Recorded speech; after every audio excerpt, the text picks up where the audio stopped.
I'm delighted to be able to be here this morning and to talk to you about Operation Smile. This is an organization that I got involved with in 1995, so I've been at it for about 17 years, and I started as a sort of a minor interest, and it became a big interest after I had a chance to get involved a little bit. So I'd like to share some of what Operation Smile is about, and also talk a little bit about why people might get involved in voluntary activities and what might become an important part of your life.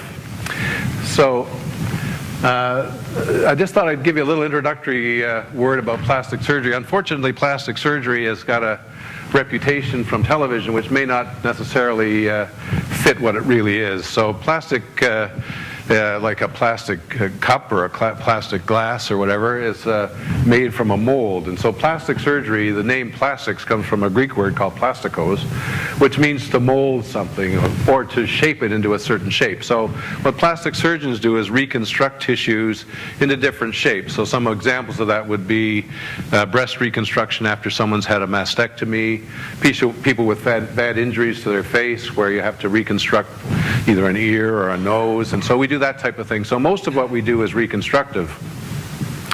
Now what you see on TV is a cosmetic side of plastic surgery, and that certainly is a part of what some of the adult plastic surgeons do, but it's a very small part of what plastic surgery is really all about. So we'll start with that. The second thing I wanted to give you a little bit of information about is what pediatric plastic surgeons do. It's a subspecialty of plastic surgery. It's something that there's probably about 5 or 6 of us across the country that have limited our practice to just children. And it's a very rewarding way to make your living. You're working with children, which is always a good thing, and they're very honest. They tell you how they feel when they're feeling good, and they tell you how they feel when they're not feeling so good. So it's a great way to spend your days. We do a lot of work with birth defects. That's probably the most common thing that I do. So I do hand defects, children that are born with congenital problems with their hands, and also facial defects, and that includes cleft lip and palate, which is what Operation Smile is involved with. And cleft lips and palates, as you'll see in a minute, is a defect in the facial area, which involves either a defect in the lip area or in the roof of the mouth or the palate. And that affects both the appearance but also function in terms of being able to feed properly and being able to speak properly. So we're very fortunate in this country that we get these things done automatically almost. People are able to find medical care, people that know how to do the repairs. But in other parts of the world, this isn't the case. So Operation Smile was developed several years ago to try to look after this. So cleft lip and palate, this is just a couple of examples. This is a young girl on the left. Yes, on the left. I think she is from Paraguay or someplace. And she's got a unilateral cleft lip, so it involves one side of the lip. So you can see it's quite a dramatic deformity. And then the older gentleman has it on both sides, so it's a bilateral cleft lip. So that's the kind of defect that you see that runs from the margin of the lip right up into the nose. And the nose is also kind of flattened on that side. And there's several different types. So there's a one-sided cleft, which is unilateral. It can be both sides, as I said with this gentleman. And sometimes you have a cleft lip and a cleft palate together, so that you have both of them in one patient. And sometimes they're isolated. So some children will be born with just a cleft lip and their palate is normal. Other children will be born with a cleft palate, but their lip is normal. So it's a wide variety, all related to the same thing. So this is the thing that Operation Smile has decided that it would try to improve around the world, was the treatment of children with cleft lips and palates. There are other plastic surgical problems that we do see when we're away, and we see here as well, but some challenging things that also need to be repaired besides the cleft lip and palate. And we do try to do those if we can do them safely and without any undue risk to the patient. So things like this girl on the left with the ear deformity, she's got a duplicated ear on the one side. And things like birthmarks, like the girl on the right. So those are the other types of things that we do. We also look after children that have had burns, that have been left with scars, and try to repair them as well. So a little word about Operation Smile. Operation Smile is an American organization initially, but it's become worldwide now. It started in Norfolk, Virginia by a plastic surgeon named Bill McGee. He works at a medical center in Norfolk, and he happened to have a fellow there, a trainee, someone that was coming to learn plastic surgery from the Philippines. And during this time, the fellow from the Philippines mentioned that there were a lot of children in the Philippines that didn't have an opportunity to get their cleft lips and palates repaired, and was wondering if they could go to the Philippines and maybe do this. So they put together a team, and I think there was about 20 of them initially. This was in 1982. And when they got there, they found the need was overwhelming. So they did, I think, 150 children, but they turned away about 400. So they decided then that they were going to go back. And so the next year they went back and they brought more people and they did more, and they realized that this wasn't just a problem in the Philippines, but was a problem around the world. So over the years it's developed, and this year it's involved in 60 countries. So it's gotten to be a very large organization, and it's been very effective in dealing with this problem. Our mission, it's a fairly big deal to do this properly. It's not something you can just sort of go, I can't just go and say I'm going to go to Kenya and fix some children with cleft lips, because there's a lot more involved. So I wanted to give you some idea about what one of the missions was like, so that you'd have some grasp of why it takes more than just an individual. It takes a big organization.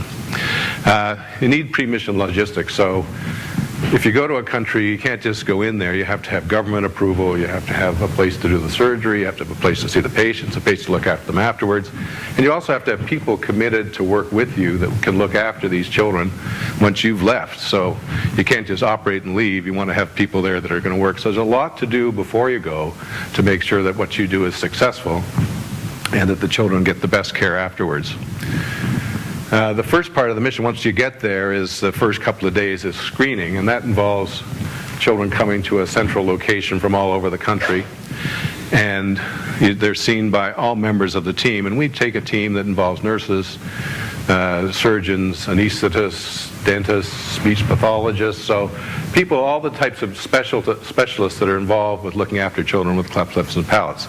That way we try to give the children this complete a care as we possibly can, and as close to what they would get in a developed country. Once we've decided on which children we can operate on, which one you can't, which is what happens during the screening, there's a day of setup, which means getting the operating rooms ready, getting the post-operative wards ready, and making sure that everything's safe for the surgery. And then we do usually 5 days of surgery, usually on average 5 tables. So there's usually 5 surgeons or 6 surgeons with one kind of rotating around to help someone that needs help. So it's a big busy kind of flurry of activity for 5 days.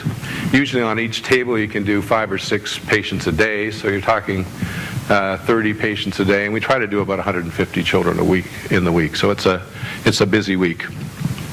Afterwards, we spend a day or two and assess the patients that we've operated on, make sure that everything is good, there's no infections, and then leave the local surgeons to help look after any problems that may have arisen, and hopefully there aren't too many, and usually there aren't.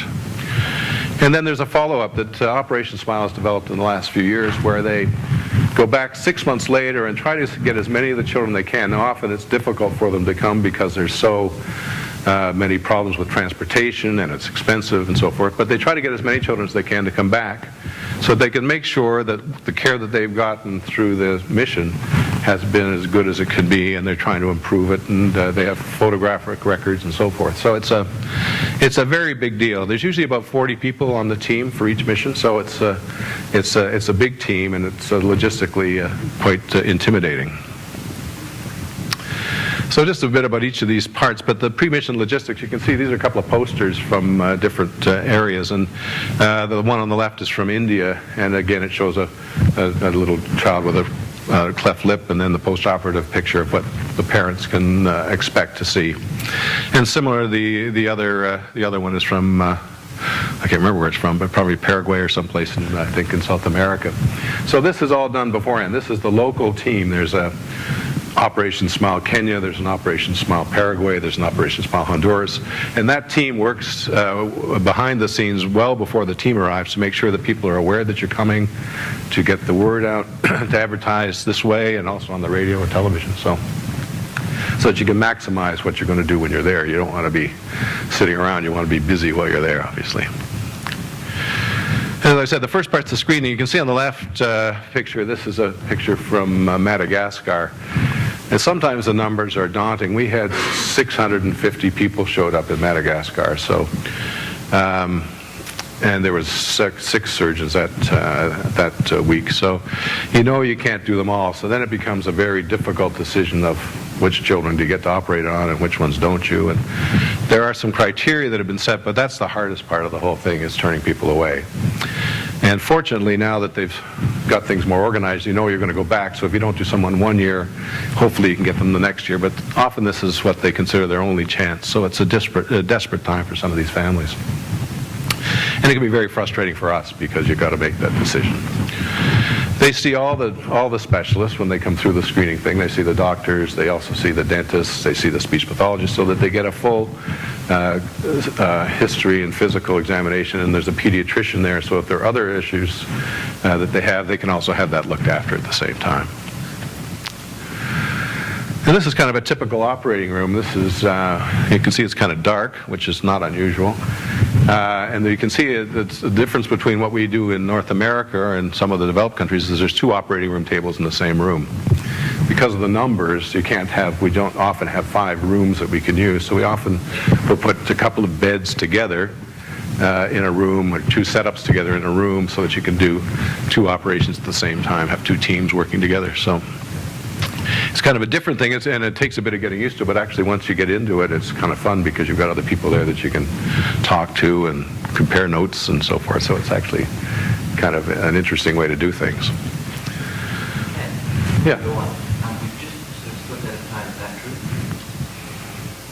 6:30. I think I've got another 10 minutes. Oh, sorry. I thought that was 0. My mistake. There you go. But I can go real fast. I'm sorry. I'm into it. I thought we were in trouble, but we're not in trouble. No, I think we're okay. Thank you.